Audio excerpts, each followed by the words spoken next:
Welcome to the Football Show on PLZ Soccer's YouTube channel, sponsored by Cameron Commercials, the ideal company to source your new and quality used commercial vehicles. And delighted to have our new sponsors on board. And in the studio today, we've got Alan Ruff and Alec Ray with us to look back over the Scottish Premiership fixtures over Saturday and Sunday.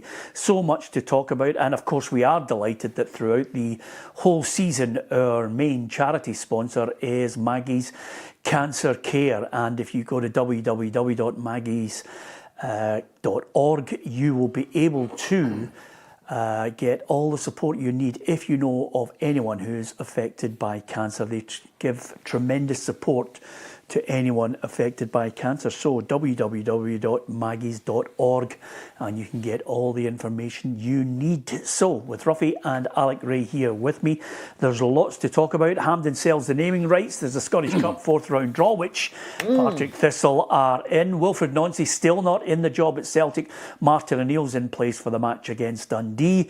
Danny Rule is ready to wield the axe at Rangers as they again are firing blanks against Falkirk.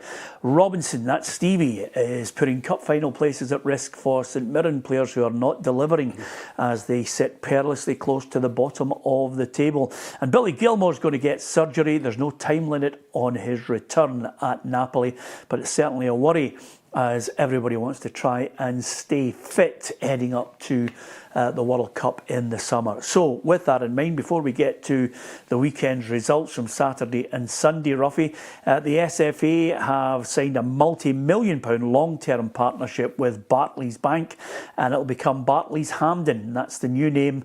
It's the first of its kind, this historic deal. I think it's a great bit of business, and they'll also partner with the Men's and Women's Scottish Cup. At the moment, that's sponsored by Scottish Gas, and they're going to become the main sponsor to the Next Gen Girls Performance Programme as well. That's fantastic. Yeah, obviously when the SFA get the money, you would expect it would filter down to everybody, all the boys and the girls and whatever under 17, 16, just to promote the game. I saw they were very active in trying to get the Women's World Cup final, which will generate a lot of money again and be good for women's football. So no, I think it's a good investment. I think the things have moved on now. If anybody wants to call it Hampden, they can call it Hampden, you know, but certainly with that amount of money they're getting, they couldn't say no. Yeah, absolutely. I mean, Ruffy, we'd sell the naming rights to the studio if we could get away with it, wouldn't we? To anyone. I'd sell the naming rights to me.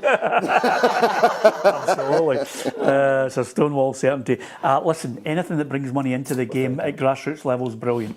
Yeah, without doubt. I think it's encouraging. They're obviously going to invest in the men's and women's, you were saying as well, which is the way forward. I don't really see any. I know there'll be people out there going, oh, I don't like that, but it's a business they're trying to run, and money has been at a premium due to not getting to major tournaments in recent years. So obviously got to the Euros the last couple, and World Cup, which will generate more funds, and then that filters down through the system, and I think it's really positive. Yeah, absolutely, for not only the men but the women as well, boys and girls, which is fantastic. Absolutely. Scottish Cup fourth round draw was made at the weekend. Aberdeen against Raith Rovers. Airdrieonians will play Arbroath. Auchinleck Talbot have a home tie against Celtic. Camelin Juniors against Elgin City. Dundee United against Ayr United. Dunfermline at home to Hibs. It's a return to Easter Road for Neil Lennon, a former manager there. Hearts will play Falkirk. That's a toughie. Kelty Hearts against Cove Rangers. Kilmarnock Dundee. Livingston will take on St Mirren. Motherwell Ross County. Partick Thistle. These two will be looking on as they are at home against Montrose. Rangers take on Annan Athletic. Spartans against Trinent or Inverness Cally Thistle. Stenhousemuir will take on Greenock Morton, and it's Stranraer against Queen's Park. That's a good draw for you. Yeah, just a home draw, Peter, and we've got a couple of away games currently, so it'll be great to get back to Firhill. But listen, I think at any stage you just want a home draw, and we'll be respectful to the opponents, and we'll try our utmost to get through that, because the rewards that it generates going through, and there's obviously a couple of ties that potentially, if you can get through this one, may well be there'll be a couple of smaller teams still remaining in the next round. So I think Auchinleck is a big talking point for that draw, Peter. When it came through, you just seen the reaction; it was tremendous. Yeah, the one thing I would say that a lot of people are aware of, and certainly Auchinleck will be aware of it, is the revenue that can be generated As you found out, Thistle certainly found out last season, Ruffy, what a real bulge to the coffers. It can set you up. Yeah, it certainly can. And the first thing is when you get a tie like that and you think about money, people like Alec go, another player. Yeah. And you hope that the club are run properly, that you can delve into, maybe get one or two in for the final run into the season. So that's the kind of thing it is. But I think Kilkenlock would have been happier if it had been at Celtic, because obviously there'd been more revenue. It used to be the case that you could switch it. Yeah, but you had to switch it under. You didn't have the proper facility for. The police would say, "Oh no, you can't have 8,000 or 9,000 people coming in here. It's safety." But I think now a lot of clubs are now saying, "No, we've got a home tie. Let's keep with our own supporters and let them enjoy the day out, and the players, obviously." So it will be an eye opener for the Celtic boys. You only have to look at Darvel against Aberdeen to remember what it can do for you. No, absolutely, and again, middle of January, you think to yourself, the weather could be poor and all that. The pitch, I wouldn't imagine, would be great down there. Is it AstroTurf, is it? No, right, okay, so that covers that. So, but I just think I think this is what cup football is all about. You've got the Scottish champions against these guys, and it'd be a dream come true, because a lot of these guys have never played at the level. It's interesting, we played Celtic, obviously, in the League Cup this year. Yeah. And even at our level, some of the boys are absolutely made up, because they're obviously playing against some of the guys that they support and so forth. But it's when it kicks off, it's a real eye opener, because you then realise you're up against top class players. Any tasty ones that you remember that you thought of, or you've been knocked out of one north or south of the border? The one was Tranmere. They got a man sent off, and as he was walking off, they substituted him and brought the sub on, so that it remained 11 for the last 15 minutes. It's a true story. So they get the boys like, and so they get sub, put the board up, and it was the guy who was going off. It was a brilliant move, and they ended up beating us 1-0, Tranmere. And that was that good Sunderland team. They were in the Championship at that time. We were on the top flight. I thought it was sneaky, because we thought we were going to get it because of the rules and things. I went, nah, unlucky, mate. They didn't get knocked out? No, it remained. No, they went through. That's unbelievable. That wouldn't happen nowadays. No way. Anyway, let's look back at the weekend. Of course, the main thing that came out of the match at Easter Road, I was watching Hibs against Celtic, and obviously Martin O'Neill came into the press conference afterwards to reveal to everybody he's staying on. Yeah, that was a wee bit strange, I must admit, So I've had a joke up there with the people about saying about whatever's happening to the paperwork. I have no idea. Maybe I'm hiding it, but yeah, just, and if it's you must be bored asking me about the question. So it was a strange thing, because I only found out yesterday. I genuinely thought this was my last game. Paperwork, work permits, getting it all, crossing the T's, dotting the I's. It's dragging on, isn't it? Yeah, listen, there's obviously a few formalities, but I think the deal will get done. I expect that to be in the next couple of days. But I have to say, though, the job that he's done since he came in, him and Sean Maloney, has been absolutely tremendous, because there's some tricky fixtures in there, and obviously away in Europe last week as well to Feyenoord, and then Hibs is not an easy place to go also, but he's navigated it excellently, and if he can get the result on Wednesday night and pass the baton on, then you look back on him, if it could get any more higher, his status at the club, but the fans will be grateful for the job he's currently doing. 6 wins out of 7, Ruffy, 5 wins out of 5 in the league, and whatever he's done, man management, the lot, which is certainly something that I asked Callum McGregor afterwards, just those little touches, and of course the stature of the man is there for all to see, especially in the dressing room. Yeah, I've said that all my career, when you're sitting in a dressing room and somebody like that comes through the dressing room door, everybody perks up, and you listen to every word he's saying, and he seems to be good at the PR side of it, which when the players aren't playing particularly well, sometimes that kind of approach just lifts everybody, but obviously the wins on the park matter to everybody, and it just remains to be seen. Does that put a wee bit of pressure on the new boy with the run that he's had. Yeah, Hearts coming in. Hearts, Roma, and the Premier Sports Cup final. That's pressure. You know, with the run that Martin's had, you know, with the victory he's had, you know, it'll come in. Obviously, I'm not going to judge him in the 3 games, but he would like to think he's going to get some wins in there. Well, it is Scottish football, and if we're to go along the way that Scottish football is going at the moment, Alec, if he loses to Hearts, then Roma, and the Premier Sports Cup final, it'll be sack the manager, sack the board. No, I have to say though, that on this he's obviously coming into a group of players that are full of confidence, because Martin's obviously got them on the front foot. They're scoring goals, and no, listen. But the thing is, we know how it works, Peter. You know, like, I'm on such a long time in football, but I would be really embracing that if I was him coming into that kind of environment. You know, you can make a mark with the team that's been leading the championship so far, and then you're going into a European game, which is, you could take them to 10 points could be enough. Yep. And then also then you've got a cup final against St Mirren, who are not flying at the moment. So you could come in, hit the ground running, and people going. Pfft. So, but it'll be judged over a longer period, I imagine. Yeah, absolutely. And he'll obviously want to bring in his own players as well. Ruffy, no surprise. I mean, you know, I think the Celtic fans think he can walk on water. But over and above that, you know what Martin's like. You know, I was at the John Hartson Sporting lunch on Friday. Wasn't here with you. And, you know, myself and Paul Merson had a great day. Merce had some fantastic stories. And Paul and myself worked really, really hard to entertain the audience. And then Martin came in with 2 minutes to go and get a standing ovation. I mean, that's what it's all about, isn't it? He has that timing, yeah, he has that... he's just got that about him, isn't it? When you see him, you know, you think you're waiting on him actually saying something, because you know he's going to say something that's going to twig everybody and get you excited. And, Yeah. and I mean, you'll know from asking, from interviewing, You know what it's like? It's like Tom and Jerry when we're up on the stage. Because they agreed to come up, you know, and I thought right away, here we go, ding dong, you know. It's like just a frying pan, and then I hooked him one, you know, and everybody's... And you can hear the audience going, ooh, and I'm thinking, he's getting leathered as well, you know, and by the way, he gives it as good as he get off, for God's sake. I wouldn't expect anything else. No, absolutely. And by the way, Mercer's got some great stories, and you can relate to them, because obviously you do a lot of work with your Second Chance project. Paul's 7 years clean.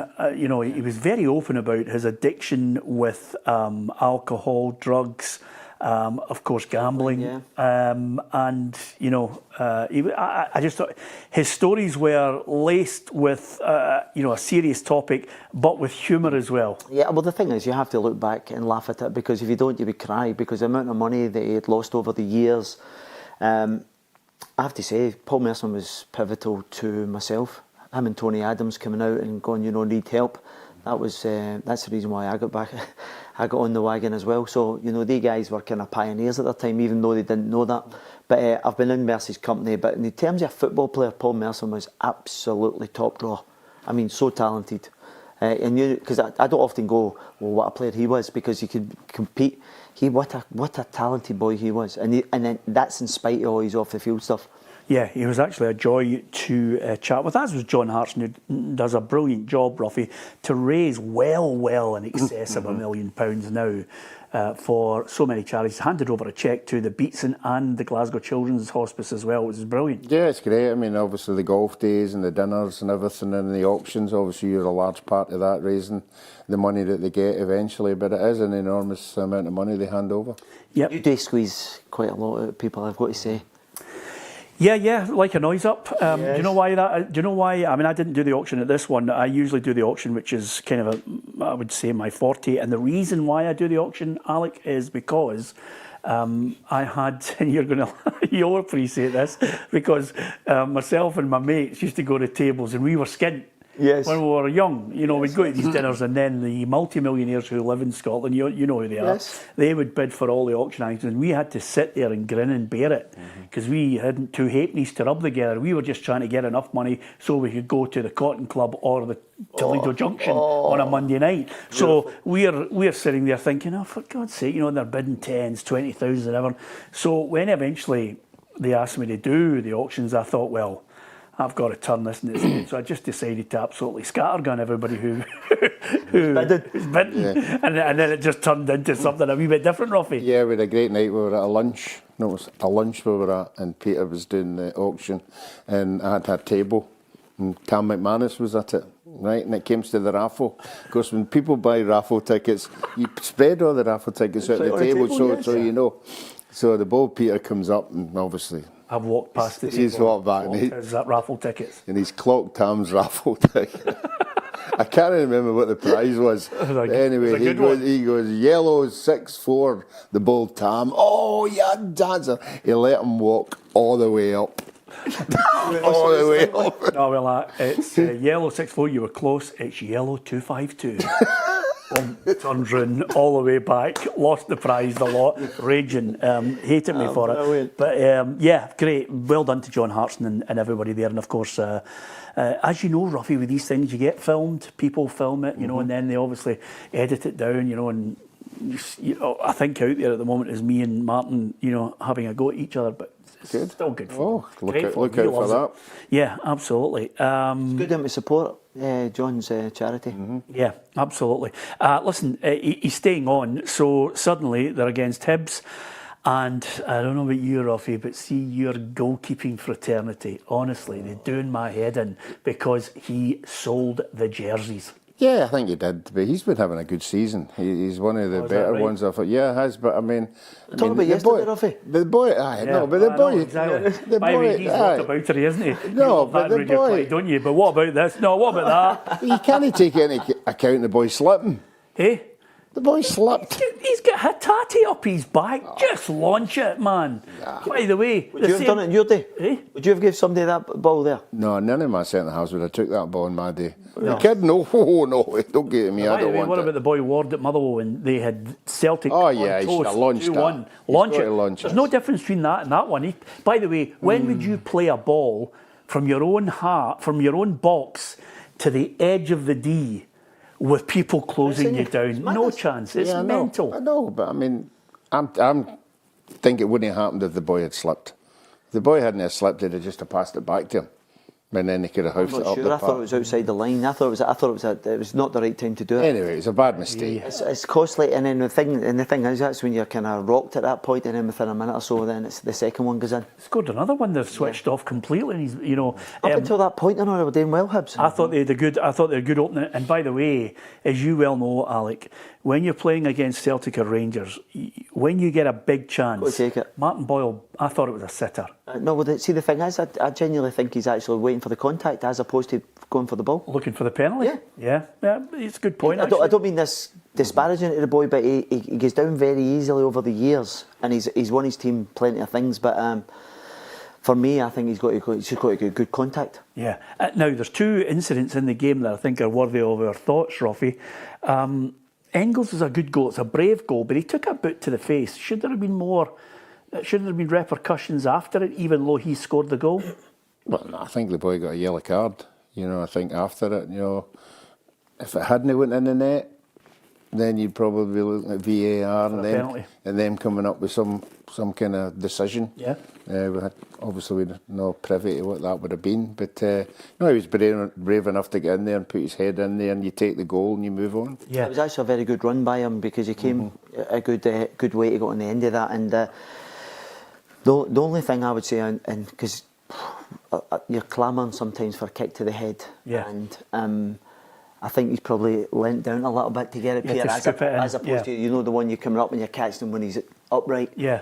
So in his defence, I think, you know, the guy that's making the tackle, I think that may well have been his only saving grace in that. But if it had to been a red, I don't think anybody could have complained. Before they got to the penalty, which we'll discuss, in fact, it's another point, I thought Colby Donovan was lucky with his tackle on Abita. I thought he was going. Well, see, the thing is, this is a bit for me, is, see, if you talk about excessive, couldn't have hit him any harder. Yeah. You know, he's came like a train and absolutely smashed the boy. And I had a discussion with a good pal of ours today about it, and he says, no, I thought it was sufficient, but I think you were running the risk with the actual pace that he catches, because he's clearly endangering him there. I was waiting for the referee to be called to the VAR for it. I thought they would say, you need to have a look at this. Well, do you know the But he interesting? got a yellow. Yeah, no, and do you know the interesting thing about this? Because I watched a game in England afterwards yesterday, and it was a coming together by the Arsenal striker and the goalkeeper. There's coming together, and I think it was Anthony Taylor who did throw a lot of cards about. Yeah. And he actually bought himself a bit of time. He thought about it. He can assess it. You can hear him speaking to the line, the nearest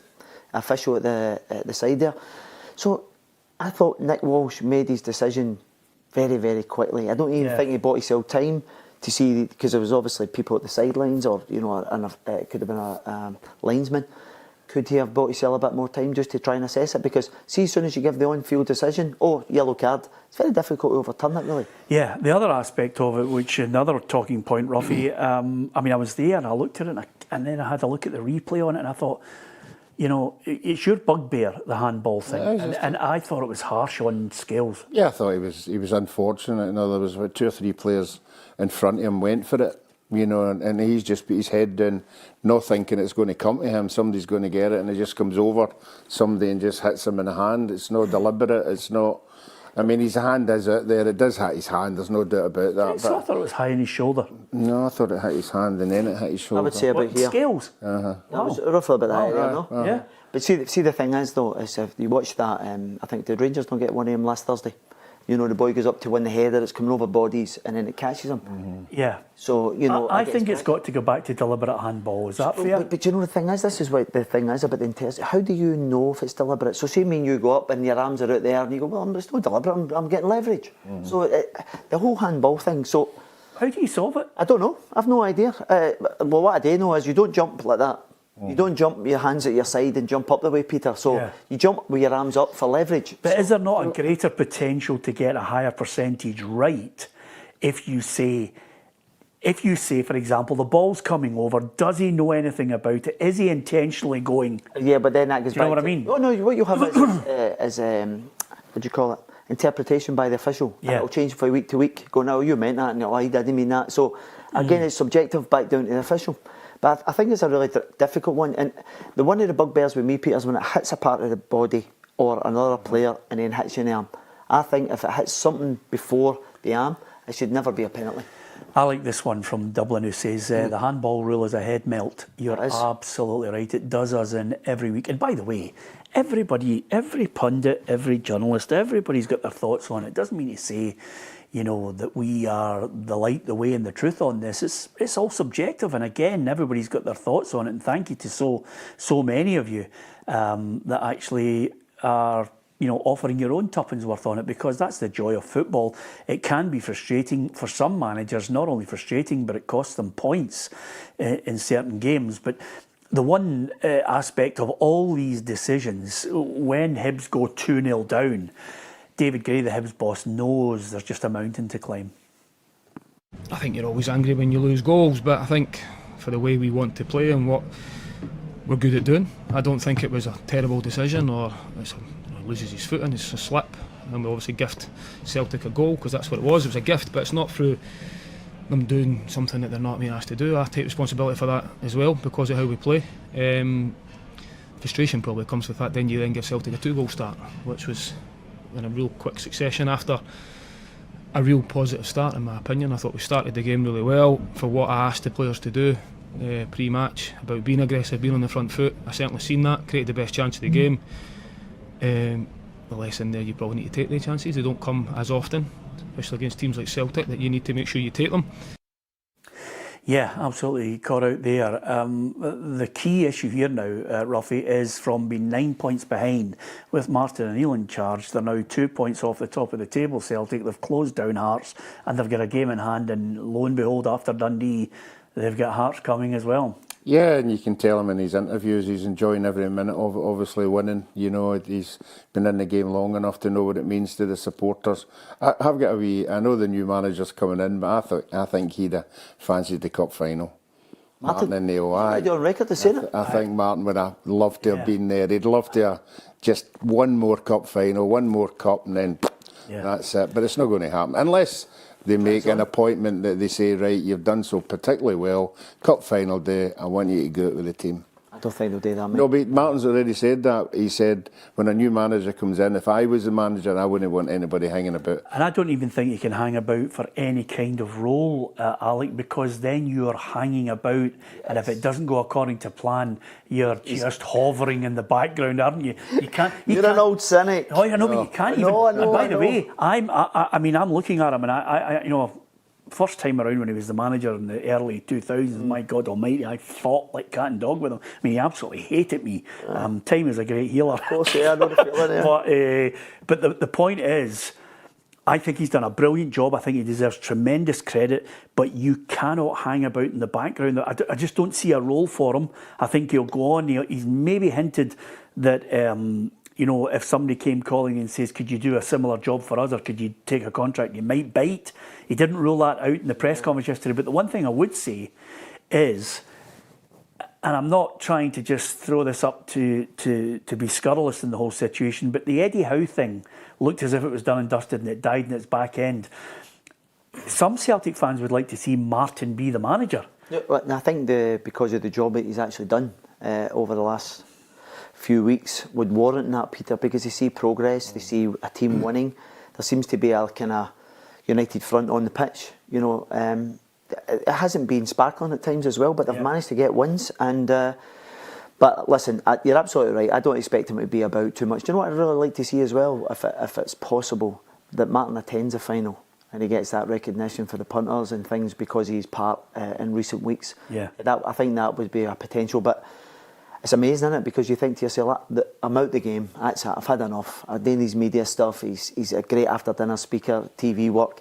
Then all of a sudden you get asked to come back in, and then the juices start flowing, and you think, "Ooh, I might have a wee look at that somewhere else." Yeah, absolutely. And by the way, he doesn't jump up and down as much, but he had a few blasts, and I could see him giving the hairdryer treatment to a few people. So he's still got that fire in his belly. But only time will tell. Wilfred Nonsi should be in, paperwork all completed, after Martin gets, I think, a fitting swan song in front of the Celtic fans against a Dundee side. We're going to talk about Dundee because, we're always on about managers. Just give them time, give them a chance to bed in and get their own players. And we'll talk about Dundee's performance against St Mirren, who are on the flip side of that. Rangers 0, Falkirk 0.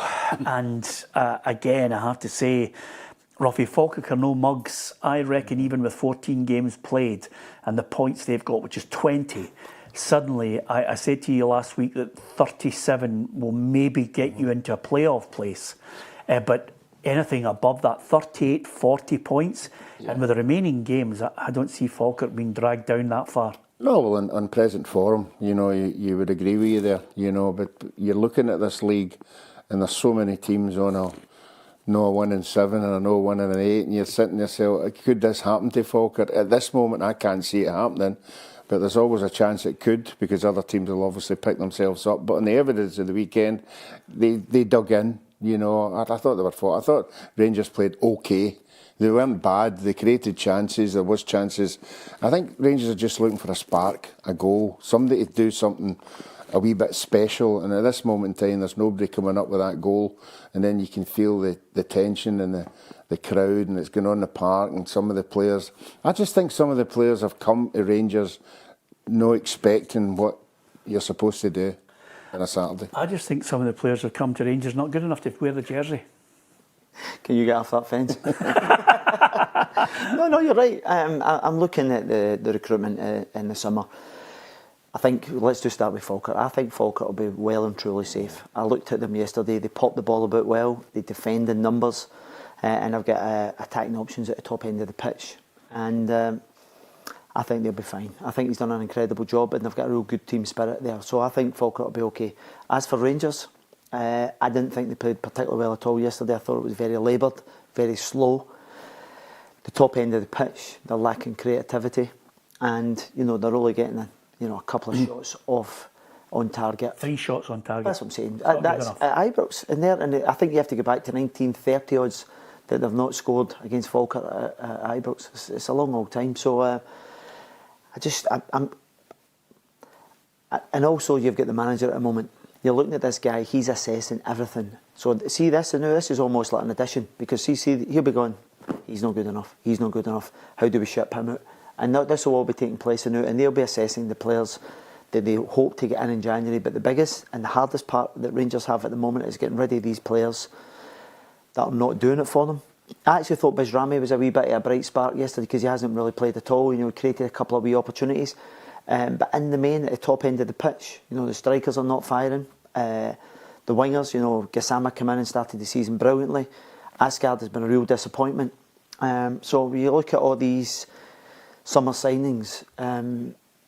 You know, Ant-Man as well will come into that bracket, has been non-existent. So I really think they're struggling at the top end of the pitch, and I think the midfielders have to be so much more creative as well in terms of opening like forward passes and playing at a tempo, just to try and overwhelm teams like Falkirk, so you get wave after wave after wave. Yeah. And then you might end up kind of breaking them down, somebody kind of switches off, but they don't play the ball forward quick enough and with a tempo. Listen, the stats don't lie, Ruffy. Alex talking about Falkirk and the disappointment from Rangers and the performance there. And we talked about their shots on target, but they're the 7th best in the league at creating chances. That's against every other team. And I think in the general consensus early on in the season under Russell Martin was the season was a write-off. And then suddenly you get a wee sniff of, well, they're not that far back, but, you know, 7 behind Celtic, 9 behind Hearts, and they don't look capable of going on a run. No, if they were capable, they would have won that game at the weekend. They're the games you've got to win at home. You know, get 3 points and everybody, as you say, perks up a wee bit with Hearts dropping points. But that particular result, you know, I think January comes and you've got to hang on there. I've always said there's a Scottish Cup to be won. There's European positions to be won at the end of the season. That should be the targets now, you know, unless something dramatically happens in the league. But I think that's what's left for Rangers. Yeah, he's going to wield the axe. I mean, it's a Stonewall certainty. But it's all right saying, I think your point there about he's got to try and ship people out. Whether they ship them out at a loss is another pain in the back end, because he spent, I think, overall they were talking about for £40 million. And then you've got a board, and a new board at that, who'll look and say, right, OK, we're going to try and get them out for you, but what do you need short term? And I look at their side and I'm thinking to myself, the one thing I've emphasised for the last couple of years is defenders. Oh, no, I know. Listen, they've obviously went and got Giga, who's really strong. Actually, when he first came in the first couple of games, I thought, oh, he looks decent, but he's actually regressed. And you spoke about, I think it was Ruffy was talking about in terms of the weight of the jersey. You meant it's along the lines. Yeah. And by the way, when you play with Rangers and things are not going well, the actual, you know, the old, you need a tin helmet and you need that mentality to try and drag your way through that. I often speak to Big Mark Cately and he says, obviously I started really poorly, but I was in a winning team and it allowed him time to kind of get in his rhythm, and he ended up becoming a legend. But you're not coming into a winning team, you're coming into a team that are actually struggling at both ends of the pitch, and they've been struggling. So Peter, do you know the hardest thing in football is actually getting rid of players? And we've seen this. We've seen players, even before I was in there with Philippe, there's players still sitting on the payroll there that are not playing on a weekly basis, that are on eye-watering amounts of money per week. And they're not really that keen on moving. You know, it's because the thing is, they're not keen to take a wage drop. So wherever they go, they're not going to get the same salary, so they just sit until the contract expires. And unfortunately, that's part of the problem at Rangers. They cannot get these guys out. I always remember, you know, and I think it was said on many an occasion by many a Celtic manager as well, and many a chief executive, a director, a chairman, and David Murray used to say it, you know, a lot of players find out that after Celtic and Rangers, it's that way. Mm-hmm. It's a lesser club. It's a club that doesn't have the same expectation. There's very few that you think about that leave Rangers and go on to bigger things. I think in unless you're an up and coming. Oh no, it's the early 90s when you had guys like Arteta. You know, that type of guy that were coming in. They were 21, Gattuso, these type of guys, and then they were buying them as a development to then sell them on, Peter. But you're absolutely right. And listen, I've seen plenty of players think, oh, I'm at Rangers and the grass is always greener. But, you know, there's plenty of people left and they end up tumbling down the pecking order. Yeah, and of course a lot of people have their say on it. Somebody said Rangers already posting losses of 14 million. There'll be no splashing the cash. I certainly don't see it as being substantial, but I do see them getting money to try and get 1 or 2 players in that could maybe shut up shop and maybe something creative. If you were in that place where you said, what's the priority in that January window? What do you think Danny Rowe will be looking at? I would have to say a left back for starters. The left back, they've got the boy Magoma, and then they're obviously playing Aaron's there, and having been at the game yesterday, every time he gets the ball, he naturally comes inside the pitch. Everything slows down. It allows the opposition to drop back in. So a left back, potentially another centre half, because at that area they're clearly struggling. Whether Nico Raskin, so this is the thing, is whether you cash in on Nico Raskin, on the Belgian international. I don't think his form's been great this season, but I think he's playing well for Belgium. Somebody might take a nibble there, which might free up some money that would allow you to cover a couple of the positions, and then maybe another wide guy. I'm looking at Ant-Man. Gassama's like hot and cold. Yeah, very much so. So sometimes you see him, you go, oh, he's got something about him. The likelihood is he'll get in double figures this year, Gassama. For your first season, I think it's not bad. But Ant-Man's not really done it. Bajrami has obviously just played the other day. Whether he hangs about or whether they move him on and maybe free up a couple of quid, but again, that would be at a loss. But then he's obviously in good money as well. So, and then what they do at the top end of the pitch, because that's the number 9 jersey, because you've got Danilo, who's on good money. Do you loan him out just to try and... Chermiti? Yeah. Loan him out? Oh, I don't know. Was he not linked to Braga about 4 weeks ago in the January window? You couldn't loan him out at 8 million, could you? I don't know. I'm just thinking about... But see if you wanted to bring a 9 in. Do you know the thing is? For me, there's two absolute musts for Rangers. Is a number 5 and a number 9. Yes, well, the rest of the supporting cast, I think if they were going to say, right, we're going to bite the bullet, they'll bite the bullet at left back. But so what I'm saying is, so let's just take the number 9. Who's biting the bullet up there? Who are you getting ready? That's the thing, is because you have to 3-1 up, because you're currently sat with 3. You've got Chermiti, Majowski, and Danilo. So one of them has to go somewhere. I think we all thought when Majowski came in, he was the one, but he's not done it either. He's not done. With the form he had at Aberdeen, and then he's obviously good enough to get the drift more. Why was he good at Aberdeen? Why was he good? Played his strengths. Do you know what his strengths were, Ruffy? Running in behind. Thank you. Ball over the top. He's facing the goals. Rangers, you have to link. You have to be. And when you're recruiting, you've got so much of the ball. You have to play through the lines. You have to drop, and then you have to do various movements. It's what I saw yesterday, which I really do like from the boy, and he's getting better and better at it, is Kieran Bowie. He's rolling players, he's holding it in, he's laying it off, he's getting better at it. He's not the finished article by a long way. But I watched an old thing on, I think it was TikTok or YouTube or whatever, and you saw an old game with Scotland, one of your old teammates, and Jordan and Haitley and Sutton, masters at it. Hold the ball in, lay it to the midfield, get them up the park, or lay it off wide. They had that skill. I know, and it's basic as well. It's no rocket Chris science. Sutton had the knack of getting in the 18-yard line and just falling down. Free kick. He also did knack of... Throw kick. Somebody hit me. Free kick. Goal. That was his... He also did knack of just going like in the back of my head every time. At throw-ins, you just try and stand in front of him, but you just felt it was one and bang. Well, I remember the other one you were talking about there. I remember Haitley's goal against Aberdeen in the title decider. When he went for the header, it didn't matter who was in any area. He was winning it and he was taking them out. But those 3 that we mentioned there it's an art. Yeah. It's an absolute art. Just holding that ball, bring the midfield in, buy people time, get them an out ball if they're under pressure, down the channel. So it doesn't augur well for them. But I must admit, I'm amazed.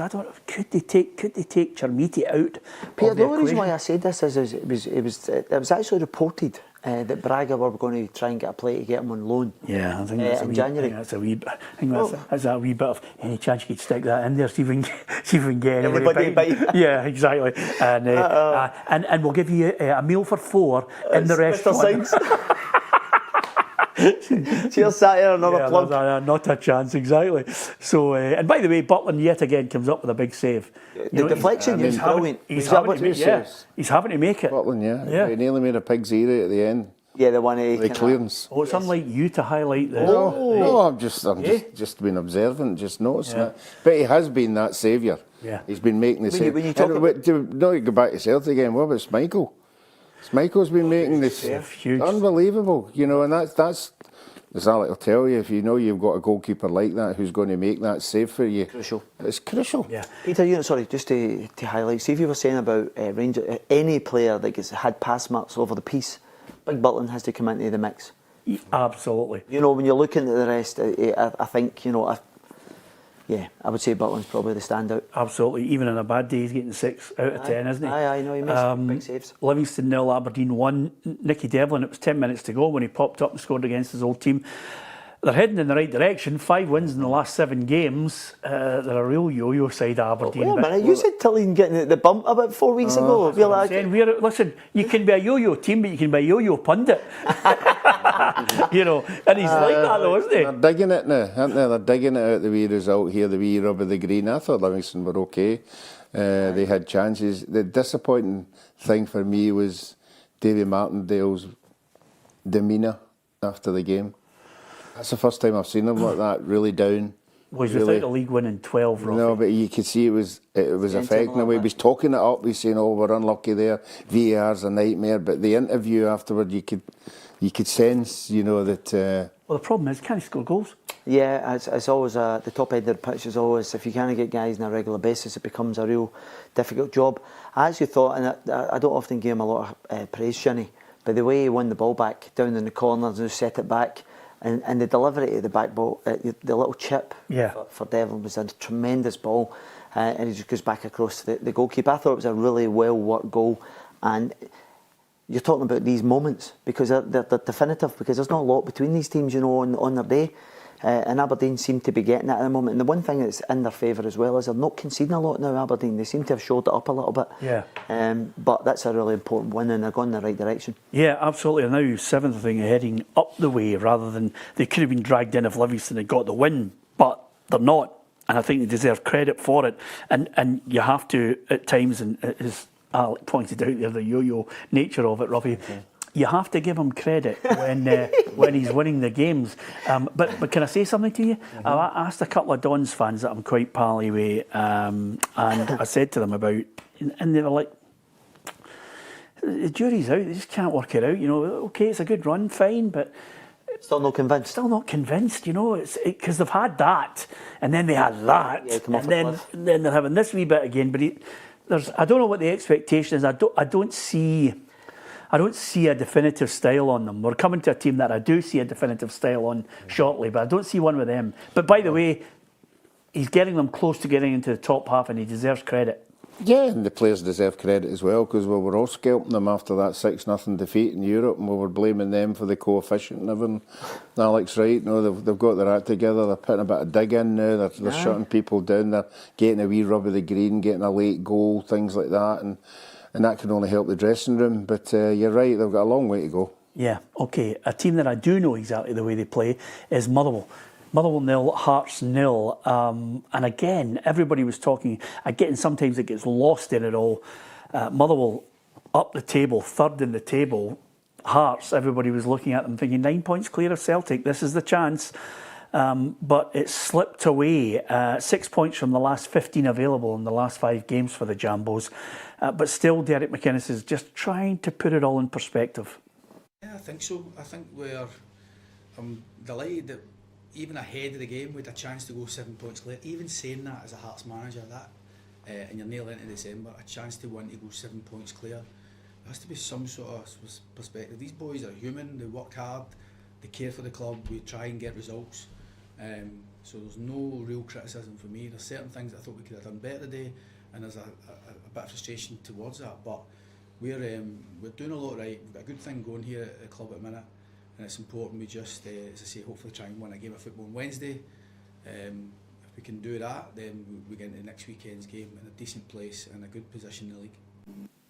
Yeah, 5 games on the Wednesday card. We will keep you up to date with that right across our social media channels. But you can understand why Ruffy's trying to put a positive spin on it. He's got to try and keep them going until maybe he gets reinforcements in January as well. Yeah, I think they have been a breath of fresh air this year. We can't take anything away from them. Yeah, there are going to be times when you come up against a team that are there to be hit. Yeah, they're there to be hit at now. You know, everybody's going, oh, it's Rangers and Celtic. It's Hearts.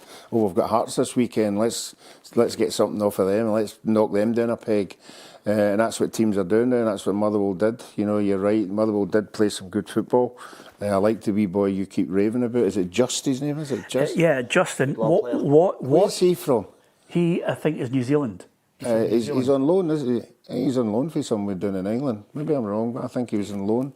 You think so? I thought he was signed. Actually. Anyway, he's a breath of fresh air. He looks as if great wee shimmy he did, you know, to go through. Obviously, that's a word I've not heard for 100 Oh, years. listen, he'll bring them back. He brings them all back. Yeah, he's a slug of your ginger. he was your Tizer. Yeah, your Tizer. Yeah. He was unlucky. The goalkeeper made a good save, but yeah. If you're a Motherwell supporter just now, you're on a high. Yeah, my favourite player in the whole team, I mean, just is up there. He's Elliot Just. He's from New Zealand. I was absolutely right there. And no, he's signed. Oh. Yeah, he's signed. So you're talking. Very good. Yeah, he's AC Horsens. He signed from. So there you are. So you're talking rubbish again, you. Just taking you to check, I know. I have to check. I have to check because you always throw those little grenades in. My favourite player in that team is the guy who makes it all tick for them, which is Elliot Watt. Yeah, good player. Yeah, he just keeps everything. He's nice. Listen, actually, the brand of football they're actually playing, Motherwell, is really impressive. They really try and construct for the back. They've got real pace and power as well throughout the team, and it's interesting because he actually had a sticky period for a while there, didn't he? And then obviously a couple of good wins. Yep. It's actually catapulted him up the league. But he sticks to his philosophy, Peter. He tries to play out, as you say, and they're getting the rewards. And I think when you speak to Motherwell fans, they're absolutely delighted because you're talking about a brand. So even days off where you're not getting the result, most fans will want the result, but they're going, listen, you can see what he's trying to do. Yeah, they're responding to him as well. Absolutely. And I'm going to ask you the question. We're going to hear from Jens Berthelaskau, but I'm asking you the question, what does the game between Motherwell and Hearts at the weekend, 10,938 fans, what does that have to do with Alec Ray? What's the connection as Jens Berthelaskau praises this huge bumper crowd from the weekend? Obviously for us it means a lot, but it also means a lot for people to have something to look forward to and go to together as a community, which makes them proud and makes them get good experiences together. And that's what we want to try to create with the way we do things. Several tracks of how we try to develop this club. First of all, creating results. Second of all, creating an identity which people can be proud of and identify with. Yeah, and I'm just about to say to you, 10,938 huge Hearts bring a great support as well. But what's the connection, Ruffy? 10,938, the last time the biggest crowd at Fir Park was recorded before that was...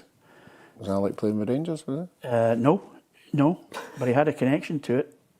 The last time... Manager? No. Was somebody? Do you want to have a wee stab at it? No. 10,938. The last time there was that big a crowd at Fir Park was the helicopters changing direction in 2005. There you go. So there's a nice connection between you and I and that one, isn't there? Yes, absolutely. It's, but he's absolutely right. See, we was talking about their identity. The fans are buying into it. Obviously, Hearts are travelling support's tremendous as well. So it made for a brilliant afternoon. And yeah, it's interesting listening to Derek as well. I think you have to put perspective on it. Obviously, the last 4 or 5 games is not what they're looking for, but it was always going to be difficult to maintain that winning streak. Yeah. And then the thing is, once that streak's broken, you then have to go back on a run again. And he's just, once they do that, I'm sure, once they get 1 or 2 victories under his belt, I think they're going on a run again because they've got the personnel, they've got match winners at the top end of the pitch, and they've got a big squad. Yeah, absolutely. Okay, Kilmarnock 1, Dundee United 1. United now winless in the last 4 games. They're shipping goals, Ruffy, and that's probably where the problem comes. 10 goals in the last 6. Yeah, particularly the midweek one last week was a big shocker for them. So they'd want to go into that game and try and get something out of it. I don't think they ever got going. You know, I don't think Kilmarnock got going either. I think obviously the penalty incidents are the things we'll be talking about. You know, and you know, I thought with Kilmarnock getting the first goal, they've been on a bad run. That'll give them a wee lift. But lo and behold, it never. Yeah, they just went back to their old ways. And fair play to Bruce Anderson, because I like Bruce as a person as well, but I like him as a player. He works hard, grafts, and even when the keeper makes a save, you've got to anticipate, haven't you? I have to be honest with you, he's gave it a good old clip, eh? See when he got there, see if the goalkeeper were anywhere near that, he was in the net and all. Honestly, he took a runny at it, man. Honestly, Ruffy, you should go back to the schoolyard and just play play Peaver and everything. It's unbelievable. I have to be honest with you, but see the thing is, obviously you're a goalkeeper, how do you get the trajectory where he had that little spin coming back off him? I know. Do you know, and it's just landed right at him, but he's absolutely blasted it in, and listen, I've had a few where I've missed, and you're trying to just please come back off him. But he's obviously hit that one, and it was important for him as well, because they want to try and break that cycle. You know, I was listening to Stuart Kettlewell a couple of weeks ago, and he says we're trying all different shapes, different personnel, and we're trying to get that elusive victory. But I know they're diligent in what they do down there, him and Stephen Frail. So, you know, hopefully they can get a victory soon. Yeah, I'll tell you who's playing well for United, even when they're going through this difficult time. Sybil, isn't he? He's chipped in with goals. Even with the goal that he scored, you know, you could see him being in a position, and he was anticipating where the ball was going to go before everybody else. He sort of just peeled off, you know, and thinking, well, if the ball's going to come back in here, it's going to come back in, run about where I am, and he read it well and obviously slid in and just got it. He scored a few worldies of late, but that was important for him at the weekend, and I feel as if Sybil has been about for like so long, but he obviously played at Falkirk as a youngster, accrued a lot of games, and but I feel as if he's in a purple patch of his career, you know, where he is at the moment. I think he's leading the way up there at United. The jig was a penalty? The header? The two boys with the header? I didn't know. No. I thought it was a coming. See, the thing is, this is the thing, they talk about natural contact. And if you're going to win a ball, and sometimes you get there and there's a coming together, I just didn't see enough in it to warrant that. Yeah. I thought the first one was. I thought that was a clear penalty. You couldn't have a former player on the VAR, by the way. No, you would never. It just would be a nightmare, you know, because they turn out the other two match officials and go, that's never a penalty. I know exactly what he was thinking there. You know what I mean? You'd end up with just constant arguments, and they'd be going delay for 5.5 minutes. Listen, I get it every week. Yeah. Look, obviously, we're winning quite a lot of games of late. Yeah. I'm still irate about some of the decisions I see on a weekly basis. Absolutely. Listen, thank you to Bob, who thinks that anybody I pay a compliment to is my mate, and I really like them. So somebody thinks PLZ just loves Derek McInnes. Bob says, Bruce Anderson, another mate of Peter's? No. No.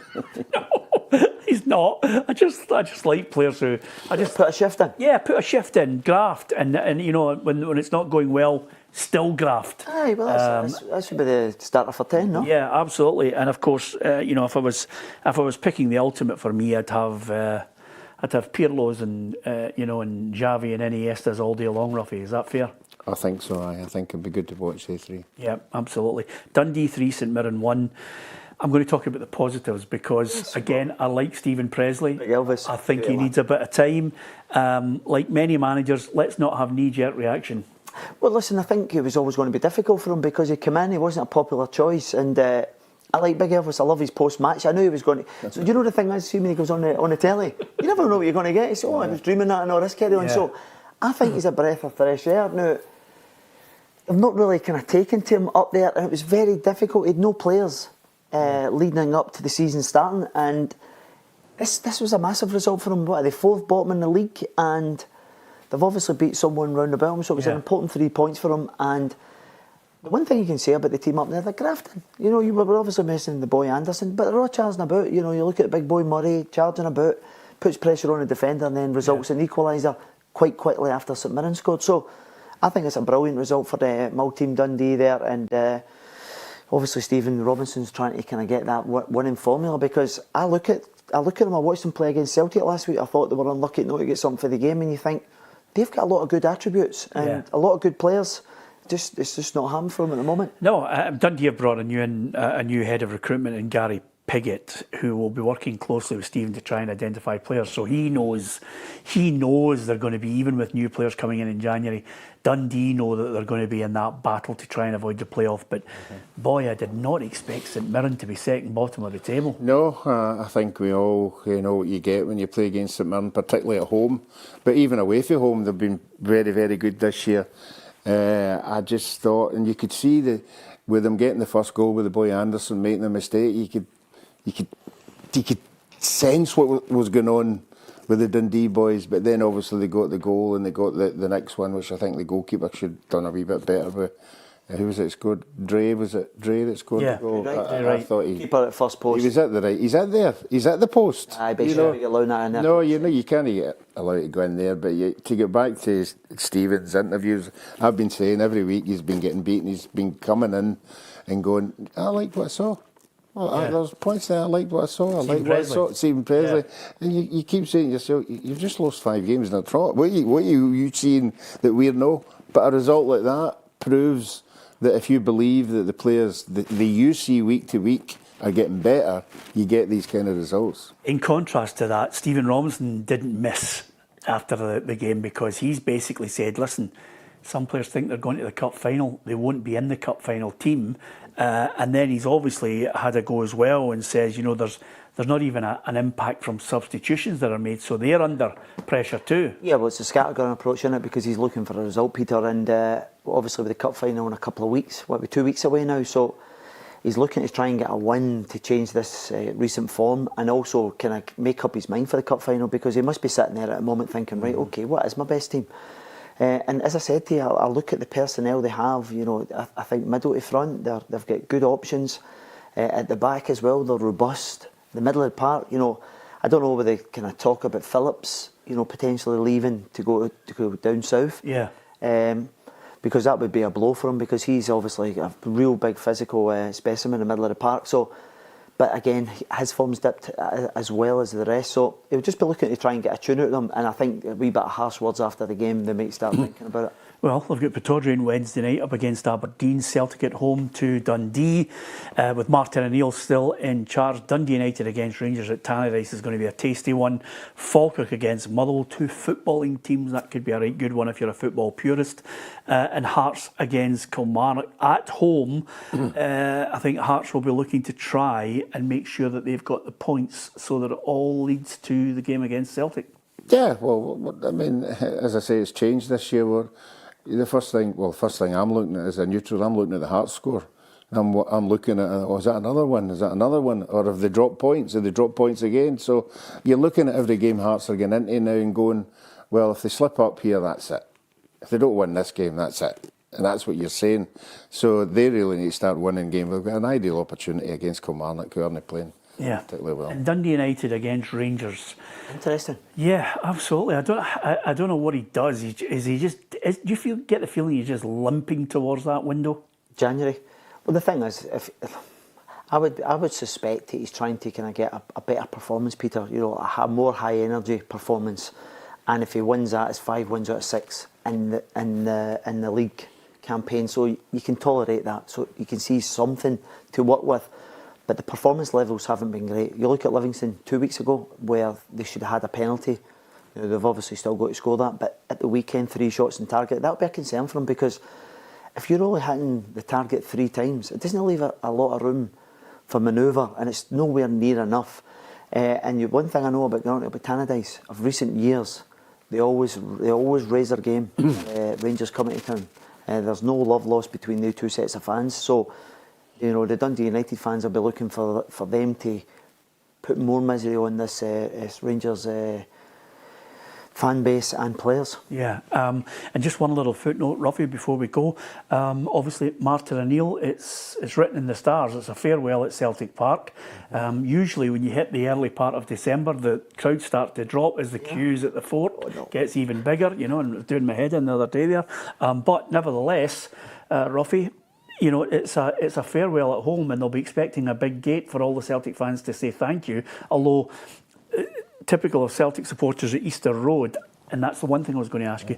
They did change the tune. There's a tune that they sing, Martin O'Neill, and the third and the fourth verse are the same, Martin O'Neill, and they changed it to sack the board. So they clearly, still wanted to make their protest. Just one little footnote. Why do Hibs and other clubs persist with this small section of Celtic fans or Rangers fans and a whole stand empty? They had a splattering of Hibs fans in that area where they could have had a whole bank full of Celtic and Rangers fans. Take the money. Take the money. Yeah. Well, the board are the only people who can answer that one. You know, obviously they're appeasing their own fans. Probably their own fans want to say, well, we want more of our fans in than the visiting fans. Make but a if you've business got, decision, that's yeah, why no, you're but aboard. that's what I'm saying. If you've got empty seats, you've got to chip that out the road. It drives me mad. It drives me mad when I see seats. And do you know when you talk about a spectacle? We're beaming this and we're selling this product to other countries as well. Yeah. And you could have the 4 sides absolutely jam-packed and they make a decision not to do it. I don't get it. I don't get it. And even when I was at St Mirren, I was like, you need to sell the stand, because again, it's a player. But it didn't go down. It didn't go down particularly well with the natives. Yeah, absolutely. Okay, thank you very much to Alec and to Ruffy, and thank you to our new sponsors, Cameron Commercial Vehicles, who are on board for the rest of the season. The ideal company to source your new and quality used commercial vehicles. Thank you to so many of you for your comments as ever. Don't forget as well, we'll play the commercial later on in the week, but you've got a chance if you subscribe to PLZ Soccer's premium service. You get a chance to get into the end of the season in the draw, chance to win yourself a ticket for you and your pal, flights and accommodation, and 2 tickets to the Champions League final in Budapest in the Puskás Arena. Certainly worthwhile. But from everybody here, thank you for listening and watching.